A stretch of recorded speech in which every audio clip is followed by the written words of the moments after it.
మొహమ్మద్ నసీరుద్దీన్ జఫీ హఫీజుల్లా గారిని ఆహ్వానిస్తున్నాను. అస్సలాము అలైకుం వరహ్మతుల్లాహి వబరకాతుహ్.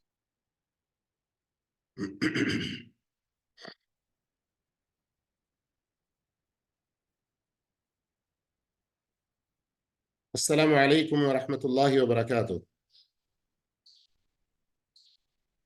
الحمد لله رب العالمين، والصلاة والسلام على سيد المرسلين نبينا محمد وعلى آله وصحبه أجمعين، أما بعد.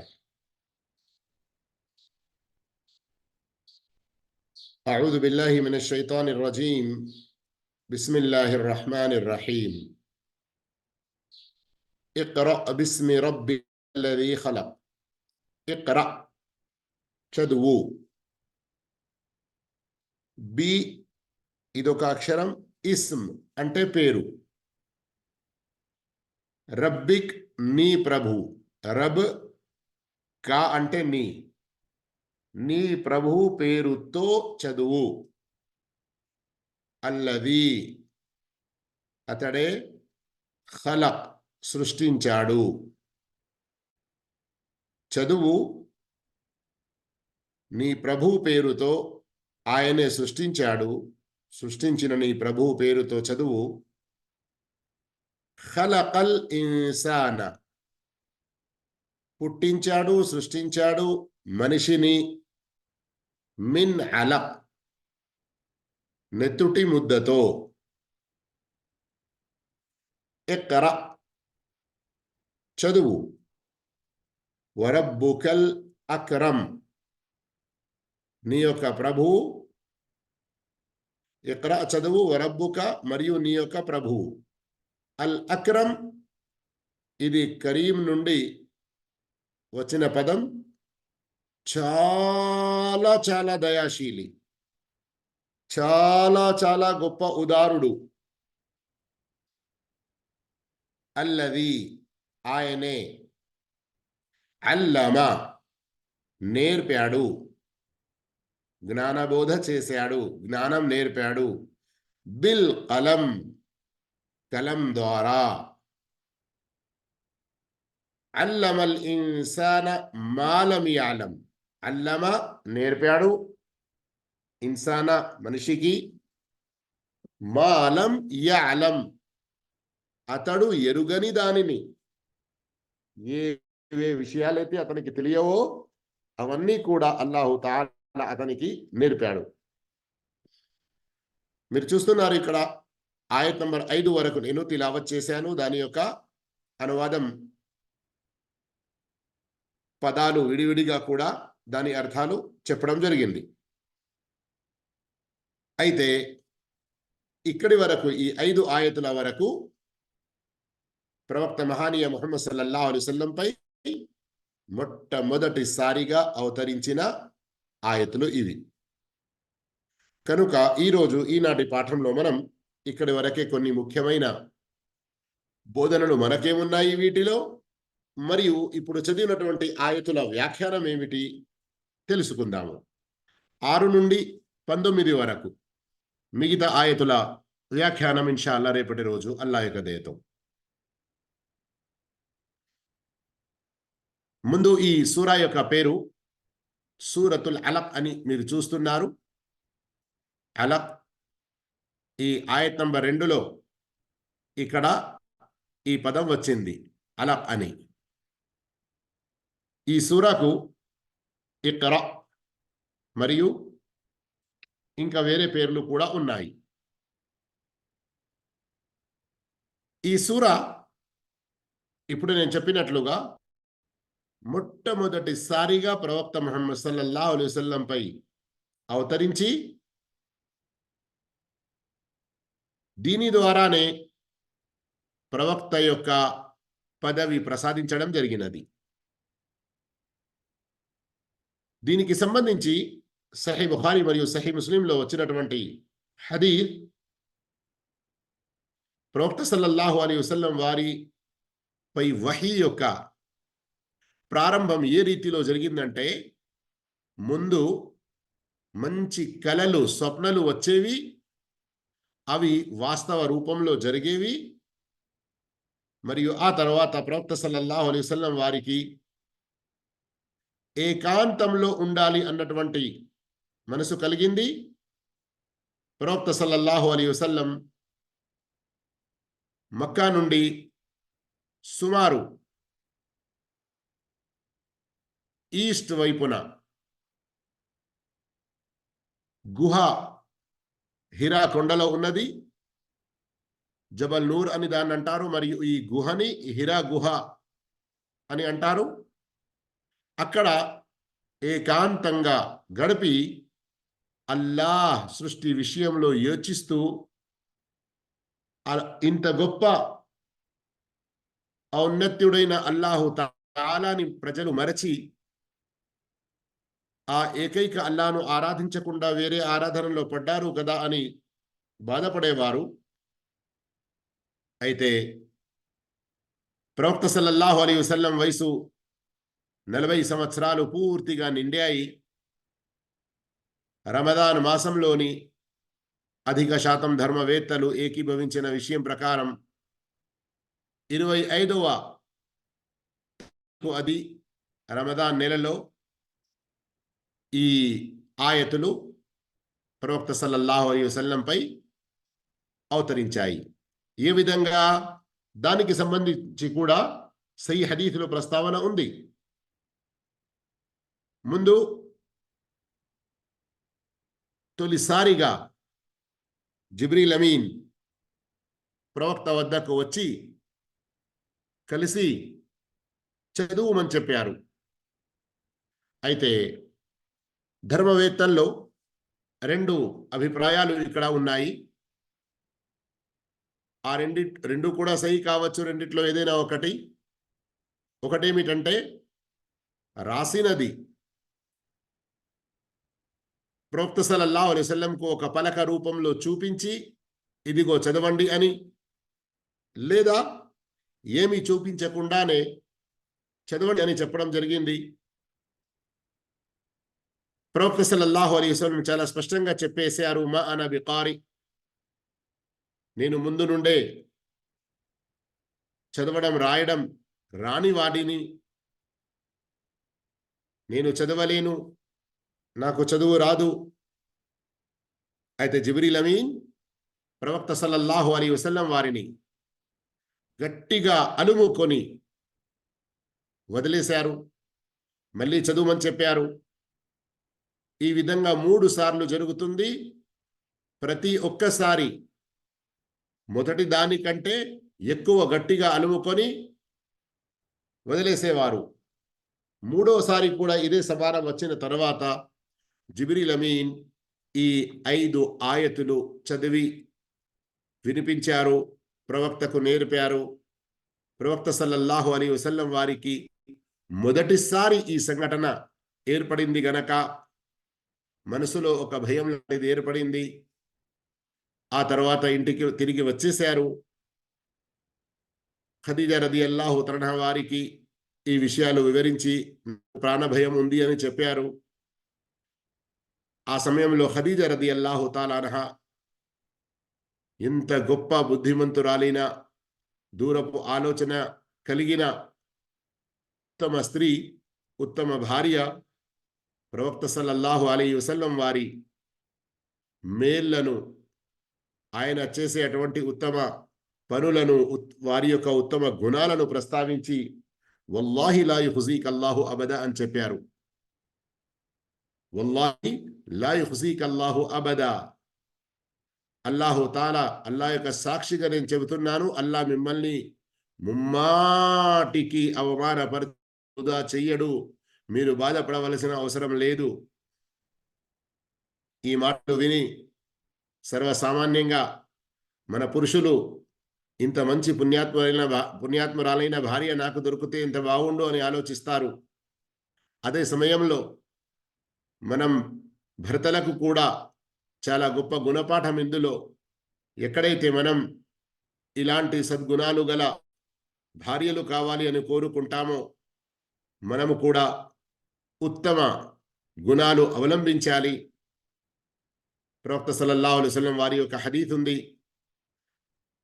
ఇన్నల్లాహ ఇదా అరాద బి అహ్లి బైతిన్ ఖైరా, అల్లాహు తాలా ఏ ఇంటి వారి పట్ల మేలు శుభాలు అన్ని రకాల మంచితనాలు కోరుతాడో అంజల్ అలీహిము రిఫ్క్, ఆ ఇంటి వారిపై రిఫ్క్ మృదుత్వాన్ని మెత్తదాన్ని వారికి ప్రసాదిస్తాడు. వారు పరస్పరం ఇంట్లో ఒకరి పట్ల మరొకరు మృదువుగా ఉత్తమ రీతిలో మసులుకుంటారు.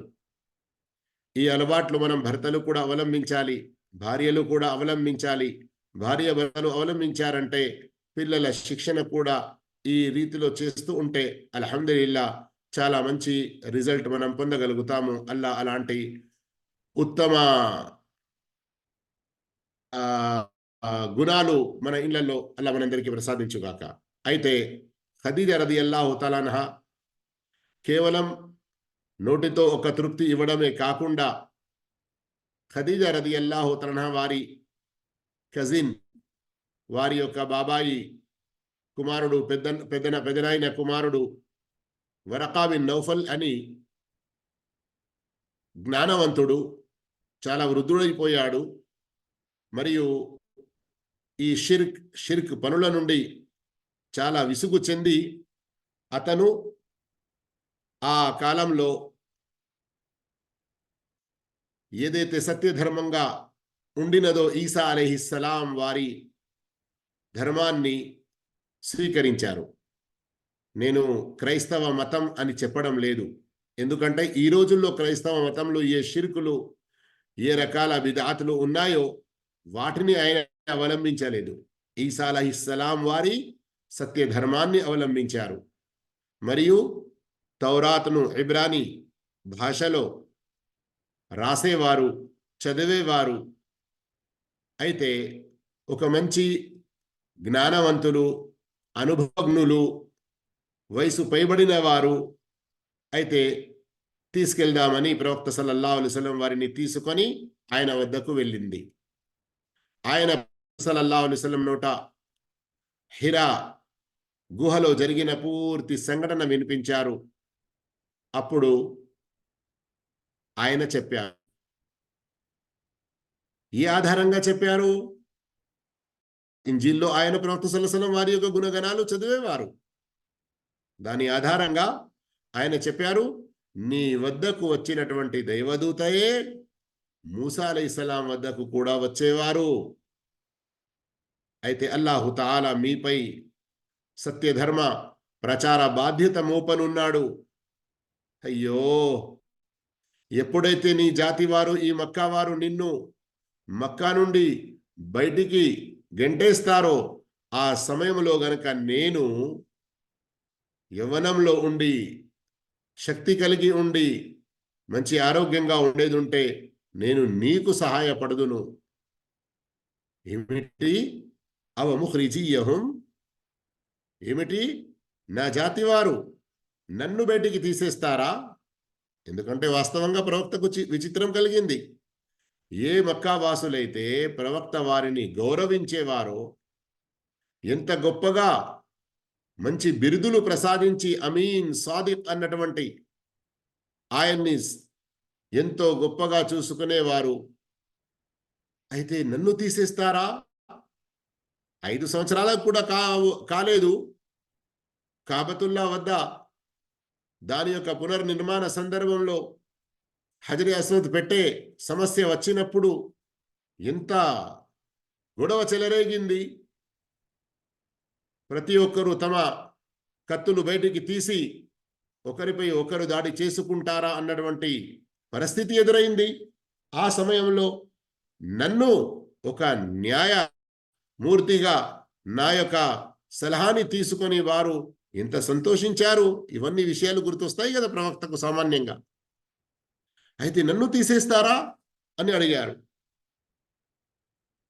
అప్పుడు వరకా బిన్ నౌఫల్ చెప్పారు, అవును, నీలాంటి బాధ్యత ఎవరెవరు వహించారో వారి పట్ల వారి జాతి వారు ఇలాగే ప్రవర్తించారు. అప్పటి నుండే, అందుకొరకే అంటారు, ప్రవక్త వారికి వారిపై అవతరించిన మొదటి వహీ ద్వారానే ఓపిక, సహనాల బోధ అనేది కలుగజేయడం జరిగింది.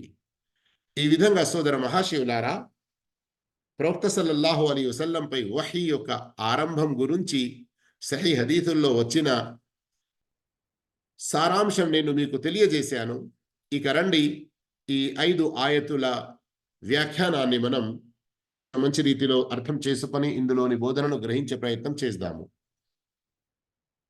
ఇఖ్రా, ఇక్కడ ఖురాన్ యొక్క గొప్పతనాన్ని మనం గ్రహించవచ్చు. చదువు ద్వారానే, చదువుమన్న ఆదేశంతోనే ఈ ఖురాన్ యొక్క ప్రారంభం జరిగినది. ఈ విధంగా మనమందరము కూడా చదువుకు ప్రాముఖ్యతనిచ్చే సమాజంగా, జాతిగా, చదువుకు మంచి విలువనిచ్చే ఒక ఉత్తమ ఉమ్మత్గా ఎదగాలి. వేరే ఎన్నో రిపోర్ట్ల ప్రకారంగా మనం చదువులో వెనుక ఉన్నాము అన్నటువంటి సమస్యలు ఏదైతే ఎదురవుతాయో వాటిని మనం దూరం చేసుకోవడానికి తిండియే ఈ జీవితంలో అసలు కాదు. ఎందరో మనం మన యువతులను చూస్తూ ఉంటాము, ఎన్నో ఫ్యామిలీలలో చూస్తూ ఉంటాము, వార్తలు వస్తూ ఉంటాయి. ఎంత పేదవారైనప్పటికీ పట్టుదల ఉండి దాని ప్రకారంగా వారు శ్రమించారంటే, ప్రయత్నం చేశారంటే ఇంట్లో తినడానికి పూటకు దొరకకపోయినా అల్హమ్దులిల్లా, అల్లాహ్ యొక్క దయ తర్వాత వారు తమ పట్టుదలతో, ప్రయత్నంతో ముందుకు సాగారు. ఎన్నో మంచి మంచి డిగ్రీలు సంపాదించారు కదా. అయితే మనం ఈ చదువుకు ప్రాముఖ్యతనివ్వాలి. మనం ధర్మ విద్య నేర్చుకోవడంలో ముందుకు రావాలి. ప్రపంచపరంగా ముస్లింలకు, సర్వజనులకు లాభం కలుగజేసే అటువంటి విద్యలు నేర్చుకొని సమాజాన్ని ముందుకు వెళ్ళే అటువంటి విద్యలు మనం నేర్చుకొని ప్రజలకు లాభం చేకూరుస్తూ ఉండాలి. ఇక్కడ గమనించండి, అల్లాహు తఆలా వైపు నుండి డైరెక్ట్ ఆదేశం ఉంది, చదవండి. మరియు దీని ప్రకారంగానే ప్రవక్త ముహమ్మద్ సల్లల్లాహు అలైహి వసల్లం తమ 23 సంవత్సరాల జీవితంలో ప్రాక్టికల్గా చదువుకు చాలా ఉన్నత స్థానం ఇచ్చి చూపారు కూడా. దీనికి మనకు ఎన్నో సాక్ష్యాధారాలు కనబడతాయి. ఉదాహరణకు గమనించండి, మదీనా వచ్చిన తర్వాత 2వ సంవత్సరం బద్ర్ యుద్ధం అని జరిగింది. అందులో ముష్రికుల వైపు నుండి 70 మంది ఖైదీలయ్యారు.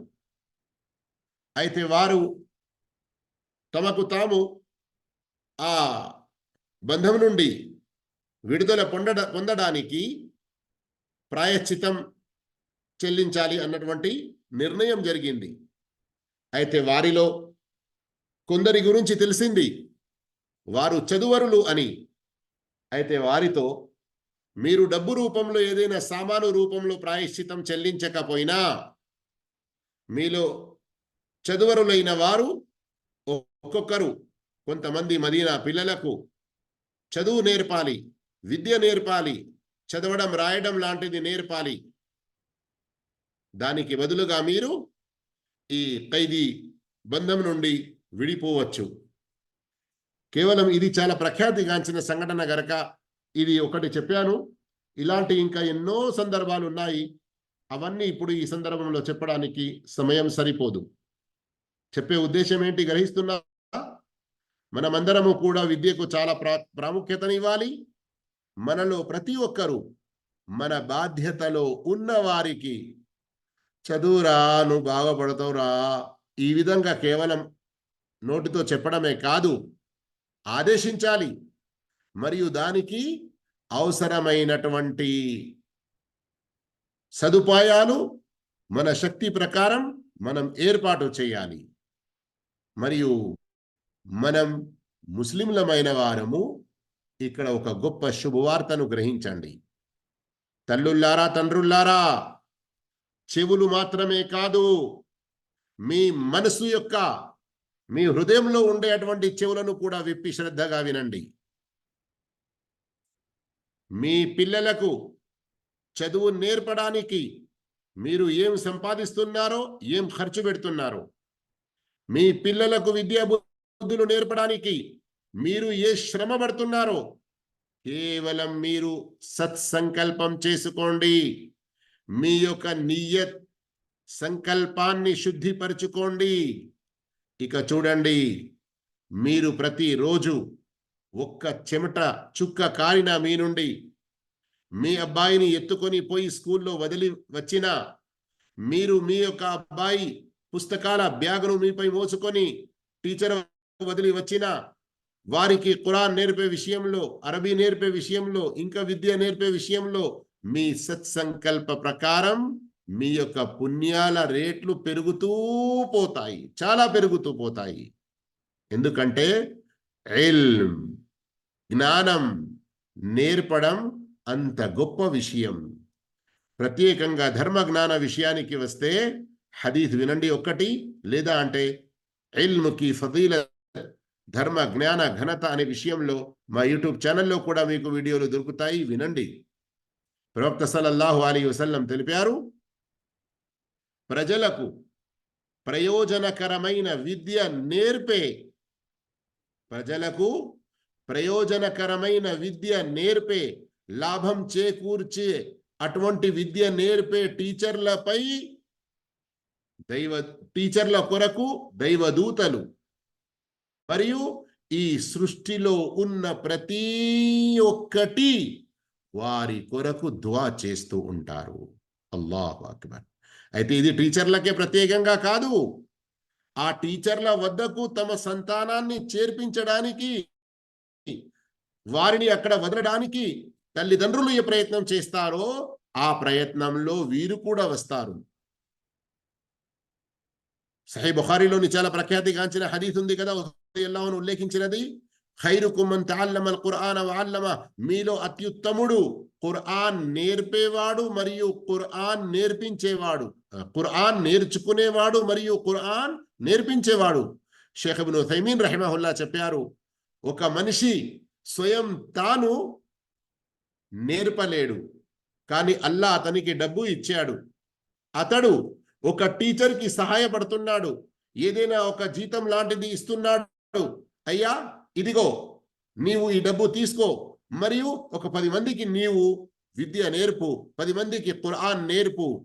ఈ హదీసులో ఆ డబ్బు ఖర్చు పెట్టి అతనికి ప్రోత్సహించిన వ్యక్తి కూడా వచ్చేస్తాడు అని చెప్పారు.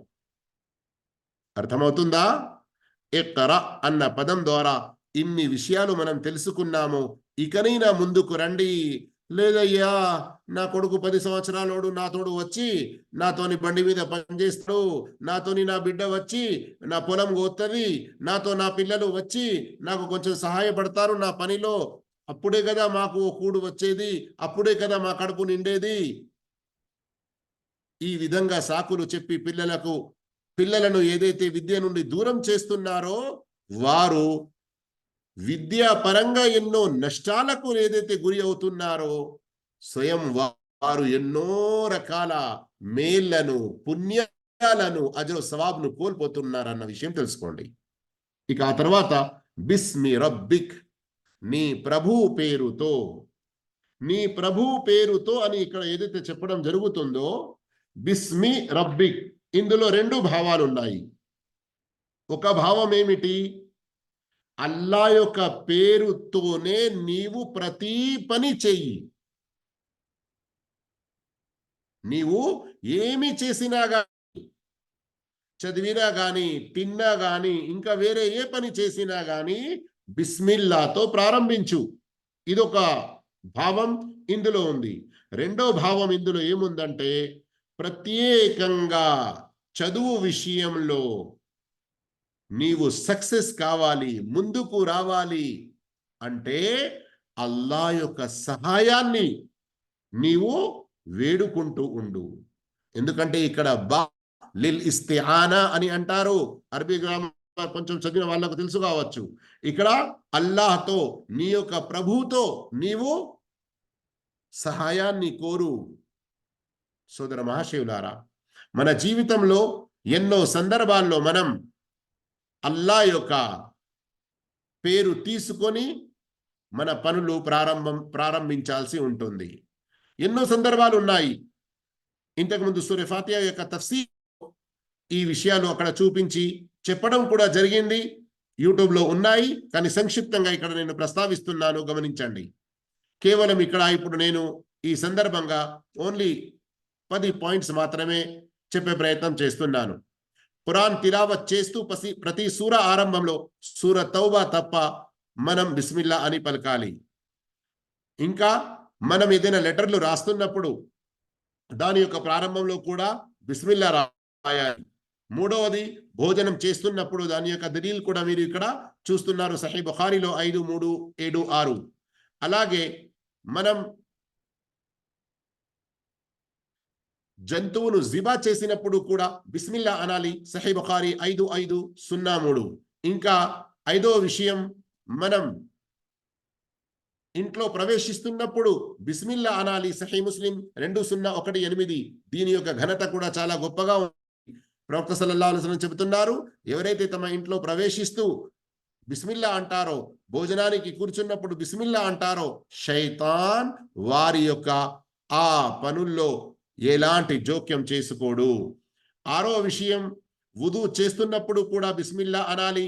దీని గురించి ఇబ్ను హజర్ రహిమహుల్లా చెప్పారు, అన్ని హదీసులను కలిపి దీనికి ఒక దలీల్ అన్నది ఏర్పడుతుంది. 7వ విషయం, భార్య భర్తలు కలుసుకున్నప్పుడు కూడా బిస్మిల్లాహి అల్లాహుమ్మ జన్నిబిన షైతాన వజన్నిబి షైతాన మా రజక్తనా అని చదవాలి, సహీహ్ బుఖారీ 3271. 8వ విషయం, శవాన్ని సమాధిలో దించుతూ బిస్మిల్లాహి వస్సలాతు వస్సలాము అలా రసూలిల్లా, బిస్మిల్లాహి వాలా మిల్లతి రసూలిల్లా, అబూదావుద్లోని ఉల్లేఖనంలో వాలా సున్నతి రసూలిల్లా అని కూడా ఉంది, 3213. ఇక 9వ విషయం, మనం వాహనముపై ఎక్కుతున్నప్పుడు బిస్మిల్లా అనాలి. సూరత్ హూద్ ఆయత్ నంబర్ 41 ద్వారా ఈ విషయం తెలుస్తుంది. 10వ విషయం, కాలు జారినప్పుడు, మన యొక్క బండి స్లిప్ అయినప్పుడు ఈ విధంగా కూడా మనం బిస్మిల్లా అనాలి, అబూదావుద్ 4982. ఇంకా వేరే సందర్భాలు కూడా మనకు కనబడుతున్నాయి. తఫ్సీర్ ఇబ్ను కథీర్లో దీని యొక్క వివరణ మనకు చాలా మంచి రీతిలో తెలుస్తున్నది. సోదర మహాశివులారా, అల్లాహ్ తాలా ఇక్కడ చెప్పాడు, అల్లది ఖలక్, ఆయనే సృష్టించాడు. ఇక్కడ మీరు గమనించండి, ఇక్రా అన్న తర్వాత బిస్మి రబ్బిక, రబ్ అన్న యొక్క పదం వచ్చింది.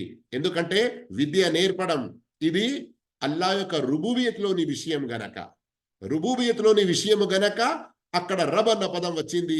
ఎక్కడైతే ఆరాధనకు సంబంధించిన విషయం ఉంటుందో సర్వసామాన్యంగా అక్కడ అల్లాహ్ అన్నటువంటి పదం వస్తుంది. అల్లది ఖలక్, ఖలక్ అంటే ఇక్కడ సర్వ సృష్టిని సృష్టించాడు అన్నటువంటి భావం వస్తుంది. మళ్ళీ వెంటనే ఖలకల్ ఇన్సాన్, సర్వ సృష్టిలోకెల్లా కేవలం మానవుని పుట్టుక గురించి అల్లాహు తాలా ఇక్కడ ప్రస్తావించాడు. అంటే సర్వ సృష్టి గురించి సంక్షిప్తంగా ఒక్క పదంలో చెప్పాడు ఖలక్ అని. ఆ తర్వాత ప్రత్యేకంగా మానవుని పుట్టుక గురించి చెబుతున్నాడంటే ఇక్కడ భావం ఏమిటి? సర్వ సృష్టిలో మానవునికి ఏ ఉన్నత స్థానం అల్లా ప్రసాదించాడో, ఎలాగైతే సూరత్ బనీ ఇస్రాయిల్లో చెప్పాడు, వలకద్ కర్రమ్నా బనీ ఆదం, ఇంకా వేరే సూరాల ద్వారా కూడా మనకు తెలుస్తుంది. సోదర మహాశివులారా, మనిషి యొక్క పుట్టుక కొన్ని వివరాలు ఉన్నాయి. మనిషి యొక్క పుట్టుకను సర్వసామాన్యంగా ధర్మవేత్తలు 2 రకాలుగా ప్రస్తావించి ప్రతి ఒక్క రకంలో మరికొన్ని వివరాలను ప్రస్తావిస్తారు. ఏంటి 2 రకాలు? ఒకటి, మొట్టమొదటి మానవుడైన ఆదం అలైహిస్సలాంని అల్లాహు తఆలా స్వయం తన చేతులతో పుట్టించాడు. అది కూడా దశల వారీగా, అది కూడా స్టెప్ బై స్టెప్. ముందు మట్టిని తెప్పించాడు. ఆ తర్వాత షేఖ్ ఇబ్ను ఉథైమీన్ రహిమహుల్లా మన ఇదే సూర యొక్క వ్యాఖ్యానంలో ఆ యొక్క దశలను చాలా మంచి రీతిలో ప్రస్తావించారు. అయితే ఆ వివరాలన్నీ చెప్పడానికి ఇప్పుడు సమయం సరిపోవటం లేదు. కానీ ఇక్కడ మీరు ఒక దృష్టి వేయవచ్చును. మనిషి యొక్క పుట్టుక ఏ రీతిలో జరిగిందో. అవ్వలు మా ఖలకల్ ఇన్సాన మిన తురాబి థుమ్మ సుబ్బ అలైహిల్ మా ఫకానత్ తీనన్ థుమ్మ ఇస్తమర్ర ముద్ద ఫకాన హమఅ మస్నూన. ఈ విధంగా.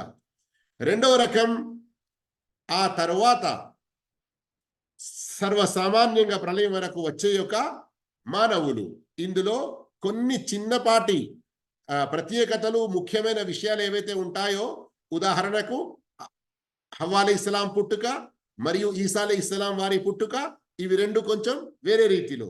కానీ అవి వీరిద్దరూ తప్ప, మరియు ఆదం అలైహిస్సలాం మొదటి మనిషి తప్ప, మిగతా మానవులందరి యొక్క పుట్టుక అది ఒక వేరే రకంగా జరుగుతుంది. భార్య భర్తలు కలుసుకోవడం ద్వారా, మరియు అందులో కూడా దశల వారీగా ముందు మనిషి యొక్క ప్రారంభం నీటితో జరుగుతుంది. ఆ నీటిని మనం ఎన్నో వేరు పేర్లు చెప్పుకుంటాము వేరు సందర్భాన్ని బట్టి. ఆ తర్వాత రెండో దశ వస్తుంది అలక్. అల్లాహుతాలా ఇక్కడ ఈ అలక్ అన్న పదాన్ని ఉపయోగించాడు. ఇంతకు ముందు కూడా నేను ఒక సూరా వ్యాఖ్యానంలో ఈ విషయాన్ని ప్రస్తావించాను. అలక్ అని దేనినంటారు? పైన ఏదైనా పట్టుకొని కింద వేలాడేది. మీకు గుర్తు వస్తుందా? మనం ఇళ్లలో ఇంతకు ముందు చిక్కులు అని పైన ఇలా వేలాడేది, అందులో మనం బోళ్ళు, అన్నం యొక్క గంజు ఈ విధంగా పెడుతూ ఉన్నాము. అర్థం కావడానికి చిన్నగా చెప్తున్నాను.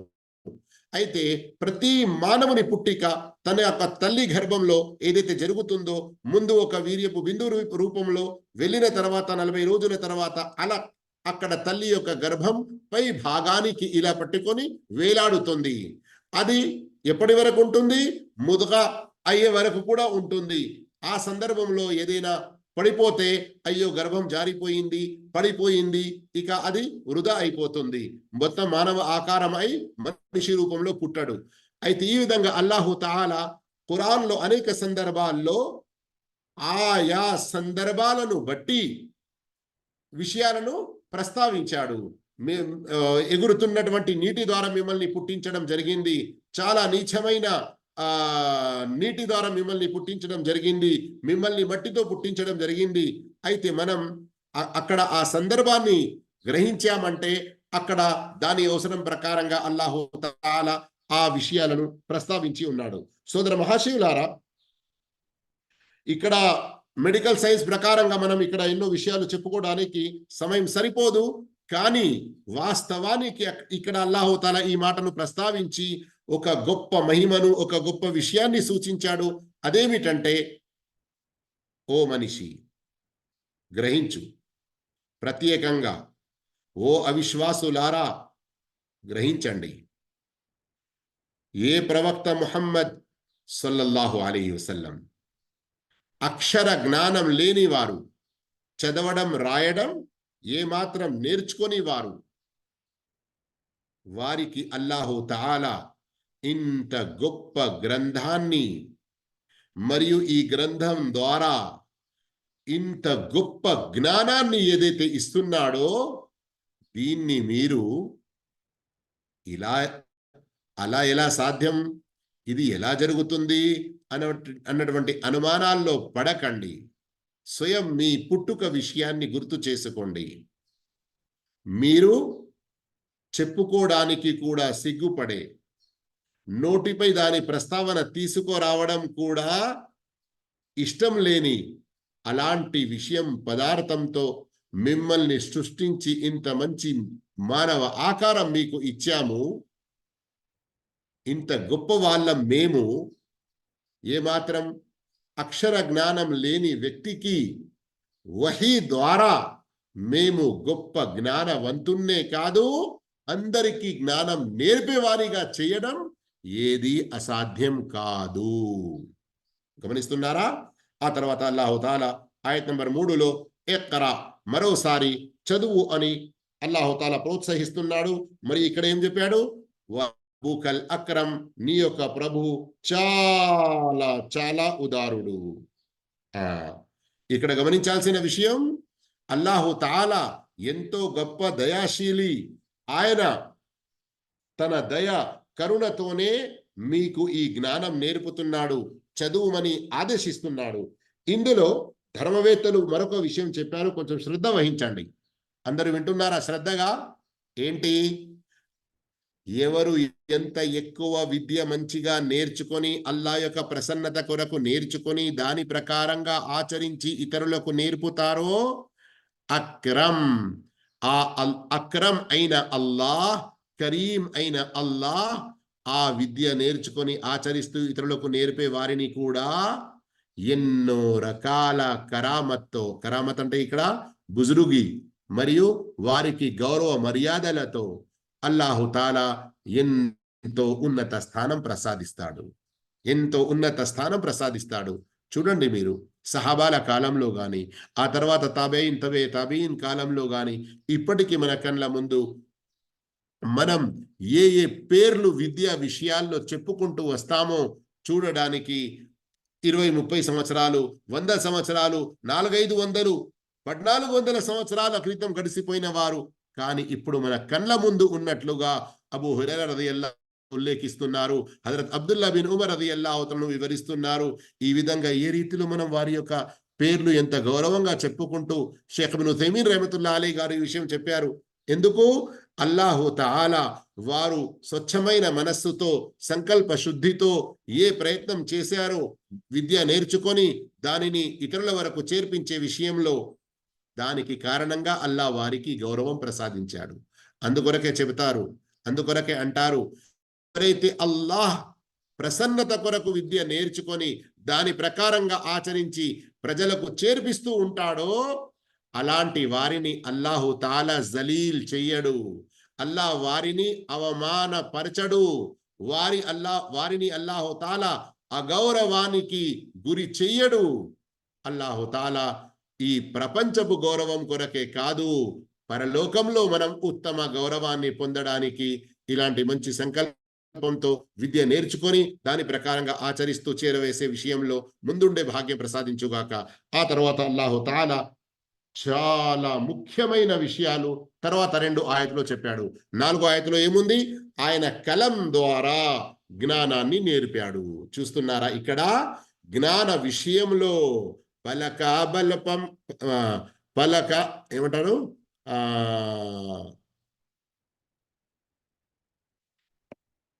क्या बोलते जी, अल्लाह अकबर, अस्तगफिरुल्लाह, कलम और तख्ती को पकड़ के इल्म सीखने में आगे बढ़ो. तेलुगु में एक छोटा सा पद्यम है, वो बोलने जा रहा था मैं. तो చెప్పే ఉద్దేశం ఏంటంటే, విద్యను భద్రపరచడం, విద్య భద్రపరచడానికి అల్లాహు తాలా కలంను సృష్టించాడు అన్నటువంటి విషయం ఇక్కడ వచ్చింది. అయితే ఈ కలం గురించి కొన్ని విషయాలు చాలా శ్రద్ధగా వినండి. కొంచెం వేగంగా చెప్పుకుంటూ వెళ్తాను, ఎందుకంటే సమయం సమాప్తం కాబోతుంది. ఇక్కడ ముందు విషయం గమనించాల్సింది, ప్రవక్త సల్లల్లాహు అలైహి వసల్లం వారి యొక్క సహీహ్ హదీస్ అబూ దావూద్, తిర్మిజీ, ముస్నద్ అహ్మద్ ఇంకా వేరే గ్రంథాల్లో ఉంది. అవ్వలు మా ఖలకల్లాహుల్ కలం, మొట్టమొదటిసారిగా అల్లాహు తఆలా కలంను పుట్టించాడు. అల్లాహు అక్బర్. అయితే ఇక్కడ ధర్మవేత్తలు అంటున్నారు, అల్లాహు తఆలా హదీసులను మనం గ్రహిస్తే 3 రకాల కలముల ప్రస్తావన వస్తుంది. ఒకటి, అల్లాహ్ మొట్టమొదటిసారిగా పుట్టించినటువంటి ఈ కలము, దీని ద్వారా తక్దీర్ మొత్తాన్ని, విధి వ్రాతను రాయమని ఆదేశించాడు లోహె మహ్ఫూజ్లో. రెండవది, అల్లాహు తాలా ఇచ్చేటువంటి ఆదేశాలు రాయడానికి ఎంతో మంది దైవదూతలకు ఆదేశించి ఉన్నాడు. ఆ దైవదూతలు 7వ ఆకాశానికి ఎంతో పైగా అల్లాహ్ యొక్క అర్ష్ కింద ఉన్నారు. వారి చేతులలో కలములు ఉంటాయి ఎల్లవేళల్లో. అల్లాహ్ యొక్క ఏ ఆదేశం వచ్చినా వారు రాస్తూ ఉంటారు. అదే విషయాన్ని అల్లాహు తాలా నూన్ వల్ కలమి వమా యస్తురూన్ అని కలం యొక్క ప్రమాణం చేసి, ఆ కలంతో రాసేవారి యొక్క ప్రమాణం చేస్తున్నాడు. ఆ రాసేవారు ఎవరు? ఆ దైవదూతలు. దీని ద్వారా కూడా కలం యొక్క ప్రాముఖ్యతను మీరు గ్రహించవచ్చు. మరియు ప్రవక్త సల్లల్లాహు అలైహి వసల్లం వారి సహీహ్ హదీస్ ఉంది ముస్లింలో, ఎప్పుడైతే మేరాజ్కు వెళ్ళారో ప్రవక్త సల్లల్లాహు అలైహి వసల్లం, ప్రవక్త వారు అంటున్నారు, నేను ఇంకా సిద్రతుల్ ముంతహాకు ఇంకా చాలా ముందుకు వెళ్ళిపోయాను. అక్కడ ఏ రీతిలో ఎంత ఎత్తుకు వెళ్ళిపోయానంటే, హత్తా అస్మా ఫీహి సరీఫల్ అక్లాం, దైవదూతలు రాసే అటువంటి ఆ కలము రాస్తూ ఉంటే ఏదైతే చప్పుడు వస్తుందో ఆ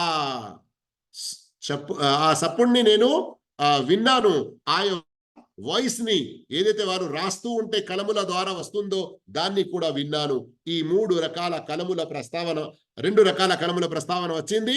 3వ రకమైన కలం ఏదైతే అల్లాహుతాలా మనందరికీ ప్రసాదించాడో మనం రాసుకోవడానికి.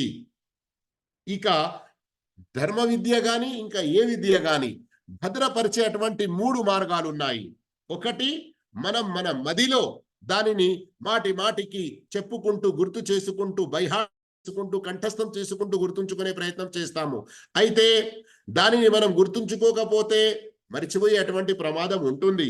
మరొక రకమైన ఇల్మ్, విద్య ఎల్లవేళల్లో మన నాలుకపై ఉంటుంది అని కూడా అంటారు.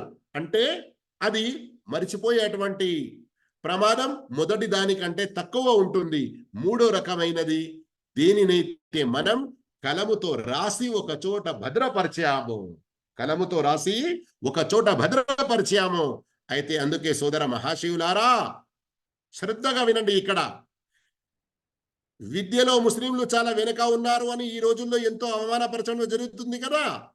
కానీ మీకు ఒక సంతోషకరమైన వార్త ఏమిటంటే, ప్రపంచ రీత్యా చూసుకుంటే ఎన్ని జాతులు ఉన్నాయో, ఎన్ని మతాలు ఉన్నాయో, ఎన్ని దేశాలు ఉన్నాయో, ఎన్ని భాషలు ఉన్నాయో, వారందరిలో విద్య దాని యొక్క మూలాల నుండి భద్రపరచడంలో ముస్లింలకు సమానంగా ఇంకా ఎవరు కూడా ముందు రాలేకపోయారు.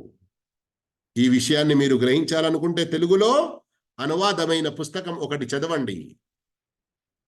సయ్యద్ సులేమాన్ నద్వీ రహమతుల్లా అలైహి వారి పుస్తకం ఖుతుబాతే మద్రాస్ అని, అది మద్రాస్ ప్రసంగాలు అని కూడా ఈ పేరుతో ఉన్నది, మరియు ప్రవక్త ముహమ్మద్ సల్లల్లాహు అలైహి వసల్లం అన్న పేరుతో కూడా ప్రింట్ అయి ఉన్నది. ఆ పుస్తకం చదవండి. అందులో ఆ గొప్ప జ్ఞాని సులేమాన్ నద్వీ రహిమహుల్లా ఎంత మంచిగా ఈ విషయాలు ప్రస్తావించారు. అయితే ఖురాన్ హదీసులు 1400 సంవత్సరాలు దాటినప్పటికీ హజరత్ ఉస్మాన్ రదియల్లాహు తాలా అన్హు ఏ ఖురాన్లో తిలావత్ చేశారో, చేస్తూ చేస్తూ షహీద్ అయ్యారో, అది కూడా ఇప్పటికీ చాలా భద్రంగా ఉన్నది. అబూ హురైరా రదియల్లాహు తాలా అన్హు తమ యొక్క శిశువులకు రాసి ఇచ్చినటువంటి హదీసులు ఇప్పటికీ కూడా భద్రంగా ఉన్నాయి. గమనించండి, ఎన్ని యుద్ధాలు, ఎన్ని రకాల ఏ సమస్యలు, ఎన్ని మార్పులు వచ్చినా గాని అల్హమ్దులిల్లా ఈ విధంగా భద్రంగా ఉన్నాయి అంటే కలముతో వాటిని రాసి ఉంచడం ద్వారా పరచడం జరిగింది. ఇక్కడ నేను ఒక మాట చెప్పాలనుకుంటున్నాను. ప్రత్యేకంగా మా విద్యార్థులు శ్రద్ధగా వినండి. ఇంతకుముందు మా టీం యొక్క కొందరు బాధ్యులు మీకు చెప్పి ఉన్నారు. మన స్పెషల్ టాపిక్స్ కానీ ఇంకా ఇలాంటి వేరే టాపిక్స్ మీరు నోట్స్ రాసుకుంటూ ఉండండి. రాసుకోవడం ద్వారా స్వయం మీకు లాభం కలుగుతుంది. ఇంకా వాటిని మీరు మంచి రీతిలో సెట్ చేసి ఇతరులకు పంపారంటే వారందరూ కూడా లాభం పొందుతారు.